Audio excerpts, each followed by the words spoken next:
অপূর্ব স্বাদের এই কাতলা মাছের হালকা ঝোল কেমন হয়েছে বন্ধুরা? দেখতে হলে জানতে হলে ভিডিওটা দেখো। হাই ফ্রেন্ডস, আমি রিনা, ওয়েস্ট বেঙ্গল ইন্ডিয়া থেকে বলছি। দেখো, রান্না করতে চলে এলাম। আজকে কাতলা মাছ রান্না করব। কাতলা মাছ ধুয়ে নুন হলুদ মাখিয়ে নিয়েছি, আলু কেটে নিয়েছি, টমেটো কেটে নিয়েছি।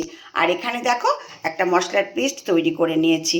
ধনে জিরের গুঁড়ো, হলুদের গুঁড়ো, গরম মশলার গুঁড়ো, কাশ্মীরি মির্চ আর একটু লঙ্কার গুঁড়ো, আদা বাটা, পরিমাণ মতো নুন দিয়ে দিয়েছি। দিয়ে মশলার পেস্টটা তৈরি করে নিয়েছি। হালকা করে ঝোল করব।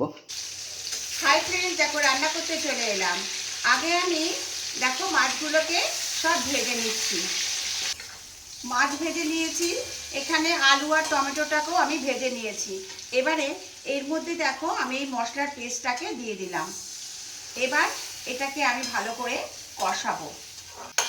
মশলাটা আমার কষানো হয়ে গেছে, আমি এর মধ্যে জল দিয়ে দিলাম। আমি এখানে এই মাছগুলোকে ভেজে রেখেছি। মাছের ঝোলটা ফুটে গেছে, এর মধ্যে আমি মাছগুলোকে দিয়ে দিচ্ছি। আজকে আমি কাতলা মাছ দিয়ে হালকা করে ঝোল করছি। এত তেল মশলা বন্ধুরা আর ভালো লাগছে না, বুঝেছো? তোমাদের ভালো লাগে? সবসময় বলো তেল মশলা ভালো লাগে না, কারোরই ভালো লাগে না। আমার তো তাই মনে হয়।